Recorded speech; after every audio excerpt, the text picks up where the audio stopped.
Helldivers 2. You've probably heard of it, considering that ever since its launch it's been quite literally all over the internet. I don't know about you people, but I have not seen a single person on the internet talk negatively about the game itself. There was like one Moist Critical video that I saw that wasn't even about the game, and was about like PlayStation accounts that restricted people from actually being able to play it. I don't really remember. Something like that. Anyway, back to why this game is awesome. Because if you didn't notice from the title, this is going to be yet another Helldivers 2 glazing video.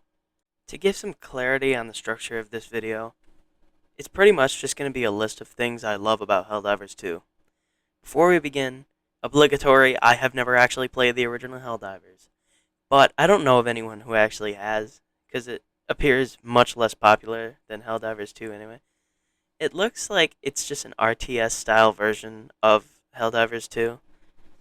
Alrighty, on to the part of the video where I talk about the topic of the video. Like right now. No? Okay. Now?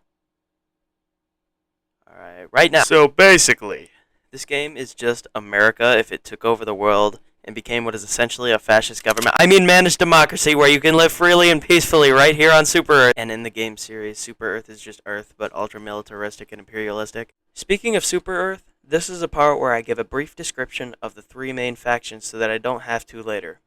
We the players take control of the Helldivers, residents of Super Earth and volunteers who fight to defend and spread democracy, air quotes, by killing a bunch of aliens and robots that are also trying to take over the universe at the same time as us. The automatons, or bots, are war robots, the result of a bunch of half-human cyborgs, essentially, that began mass-producing them for whatever reason. They often used ranged weaponry and heavy armor to defeat adversaries, and the planets they inhabit contain a surplus amount of what is called Element 710, or E710 for short. More observant viewers, or at least those of you with background knowledge, say that if you turn 710 upside down, you will see that the actual thing that Super Earth is hunting for is just oil. Man, this is sounding more and more like the modern-day United States as I go. Anyway, these planets are just filled to the brim with this E710. The same goes for the planets on which the Terminids, or simply the bugs, live. The bugs are alien creatures with insectoid anatomy that bum-rush their enemies, using bodily fluids and sharp claws to devastate the Helldivers from close range.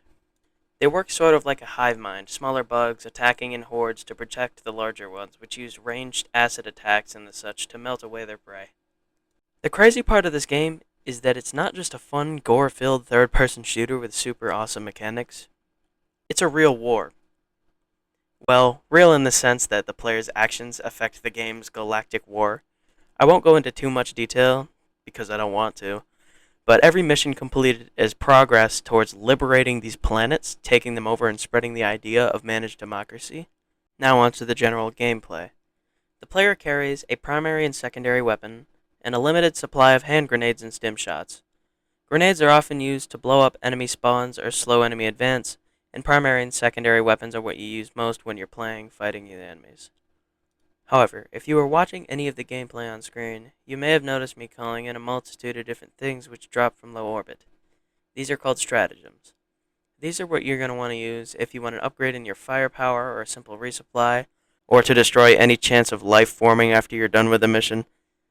In the game, there are a number of stratagems that the player can use to wreak havoc on the enemy factions. The orbital stratagems are exactly what they say on the tin. Your personal super destroyer, which you get to name using two lists of words that are commonly used for large vessels, shoots a barrage or precision strike, or a whole-ass laser beam, among other things, onto your enemies. The Eagle stratagems are similar, dropping bombs, napalm, and the such. They can even drop a 500-kilogram bomb, which to me is more for looks than destruction. Maybe my aim is just so terrible that I can't kill very many bugs or bots with a giant explosion like that, or the blast radius is a lot smaller than it looks. Who knows? Other stratagems include a smorgasbord of different machine guns and launchers, as well as backpacks to support your team. Carry drones, armed with a rifle or a laser, or to use for extra maneuverability. And also, 2 mech suits.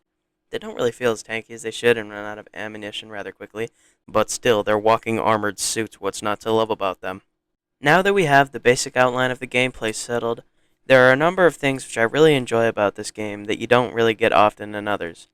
Most of these are just attention to detail and the devs just genuinely being good people. but they add some serious character and personality to this game. The first thing I want to mention is that your character can have cool armor effects, one of which even gives you a 50-50 chance to survive any lethal damage every single time you receive aforementioned damage.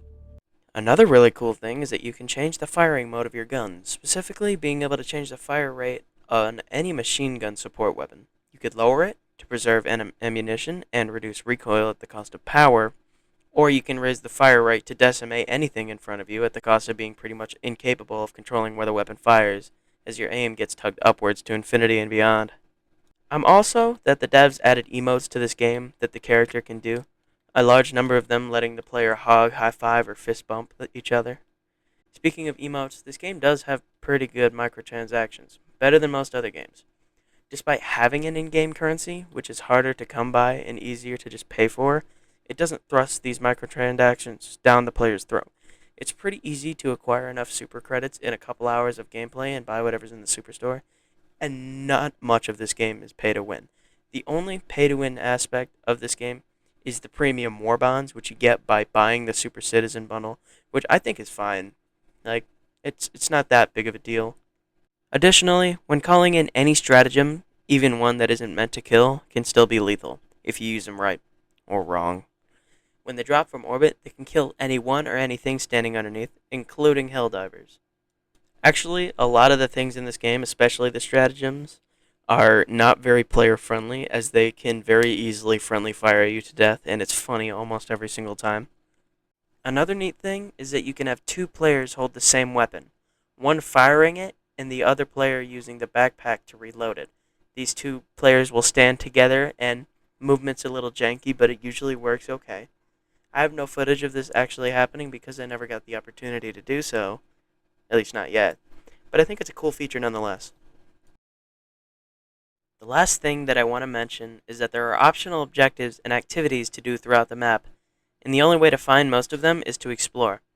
However, these missions are timed, mostly with a time limit of 40 minutes, meaning there is a decent window of exploration of the map before you have to extract. Well, you don't technically have to extract before the time limit ends. After your time expires, you still have time to get to the extraction zone, but you won't have any access to stratagems, severely limiting your firepower for the rest of the mission. So, this has been my list of cool details that I really love about Helldivers 2. If you find the game interesting, I can't stress enough that this game is one in a million and definitely worth picking up, especially if it's on sale. I don't have much else to say, so I'm going to end the video here and let you all continue this discussion in the comments section down below. If you made it this far, thank you for watching this far in the video. Yeah. That is not what the script says. Alright. Anyway, I won't take up much more of your time. If you liked the video, please consider leaving a like on it, maybe share it around with friends or family. And also subscribing to the channel and turning on notifications is a cool thing you can do. And also it's free, so why not, am I right? Alrighty then. I believe that's it. Hope you all had a wonderful day, night, whatever, and continue to do so.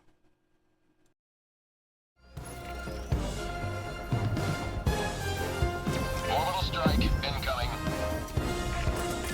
This is Pelican 1. I have visual on the extraction zone. Pelican 1, landing in progress.